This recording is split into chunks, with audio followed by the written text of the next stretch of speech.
Sampah, terutama plastik, menjadi ancaman nyata Kini bagi berada dalam kehidupan di situasi dasar kurang laut. beruntung. Beberapa titik sudah jadi tempat pembuangan sampah.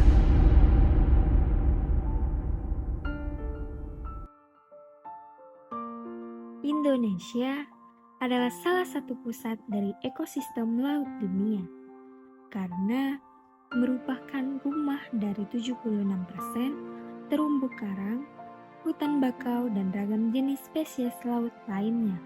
Akan tetapi, kekayaan bahari yang kita miliki ini tidak akan bertahan hingga generasi mendatang apabila kesadaran kita tentang menjaga ekosistem laut dari sampah masih sangat minim. Slogan seperti membuang sampah pada tempatnya terkadang hanya sebuah tulisan untuk menaikkan nilai kepedulian kita di mata orang lain. Semudah apapun itu, tidak membuang sampah sembarangan adalah hal yang paling sulit dilakukan oleh manusia di zaman yang serba instan ini.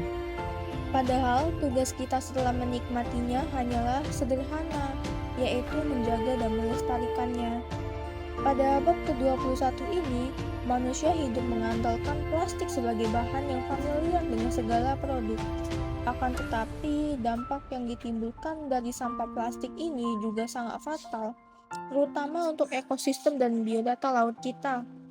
Terkait dengan jumlah polusi laut atas sampah plastik, Indonesia berada di urutan kedua di dunia dengan jumlah sampah plastik sebanyak 1,29 ton per tahunnya.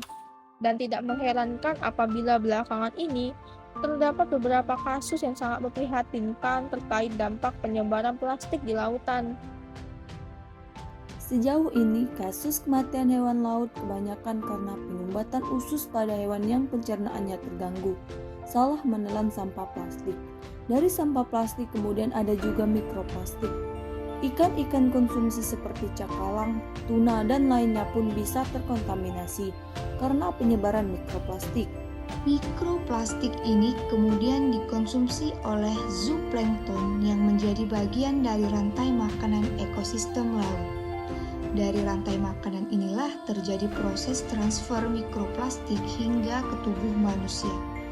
Dampak yang paling dirasakan dari meningkatnya jumlah sampah di laut adalah hasil tangkapan yang berkurang karena rusaknya ekosistem laut selain industri perikanan. Hal ini sangat merugikan masyarakat kecil yang menggantungkan hidupnya sebagai nelayan, dan juga hasil tangkapan ikan yang terkontaminasi mikroplastik sangat berisiko merusak kesehatan jika dikonsumsi oleh manusia.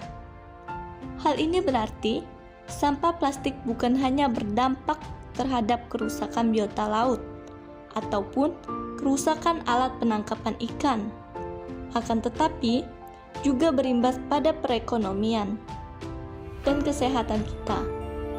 Dampak buruk lainnya, berkurangnya eksotisme atau nilai keindahan pada sektor pariwisata.